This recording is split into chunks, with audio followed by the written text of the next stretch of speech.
EV စီးရလဲသဘောမကျအောင် EV ရဲ့ aggressive လို့လဲသဘောကျတယ်တယောက်ကားတွေလည်းမဖြစ်စေရဘူးဆိုရင်မိတ်ဆွေတွေအတွက်ဒီနေ့ The Last Auto မှာအသေးရောက်လာတဲ့နိုင်ငံတော်ကားကိုရီးယားမင်းသားရှော့3စီးနဲ့မိတ်ဆက်ပေးခြင်းပါတယ်ပထမဆုံးအနေနဲ့မိတ်ဆက်ပေးခြင်းတဲ့ကားလေးကတော့ Hyundai Accent ဖြစ်ပါတယ်မြို့ထဲမှာပဲပေါ့ပေါ့ပါပါစမတ်ကြကြနဲ့စီးနိုင်တဲ့အပြင်စီစားလဲအလွန်တက်တာတဲ့ကားလေးပါဒုတိယတစ်စီးအနေနဲ့မိတ်ဆက်ပေးချင်တော့ Hyundai Creta လေးပါဗျဒီကားလေးကတော့ Daily Drive မှာလည်း use to ရမ်းဖြစ်တယ်လို့ Highway အတွက်လည်းအဆင်ပြေတဲ့အတွက်ဒီကားလေးကမိုက်တဲ့ထဲမှာပါတယ်လို့ပြောရမယ်ဗျနောက်ဆုံးအနေနဲ့မိတ်ဆက်ပေးချင်တဲ့ကားလေးကတော့ Hyundai Custom လေးပါဗျဒီကားလေးကတော့ automatic sliding တော့ပါတဲ့အပြင်လူ9ယောက်10ယောက်လောက်ဝင်ဆန့်တာမို့လို့မိသားစုအတွက်ပဲသုံးမလား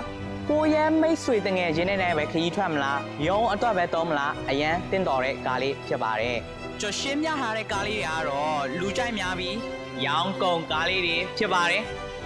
2026 model brand new အသစ်ဆက်ကားကြီးတွေဖြစ်တဲ့အတွက်ရန်ကုန်လိုင်းစဉ်ကိုပိုင်မြေပေါက်နောက်ဆုံးနံပါတ်နဲ့ပိုင်ဆိုင်ခွင့်ရရှိမှာဖြစ်ပါတယ်ဒီကားလေးတွေကိုလာရောက်လေ့လာခြင်းနဲ့မိတ်ဆွေတွေအနေနဲ့ဝေဒနာလမယူပေါ်မှာရှိတဲ့ The Last Auto Car Showroom မှာလာရောက်ခဲ့ဖို့ဖိတ်ခေါ်လိုက်ပါတယ်ကျွန်တော်တို့ဖိဝဲမှာနောက်ထပ်ဗီဒီယိုမှာကြံဆောင်ကြမယ်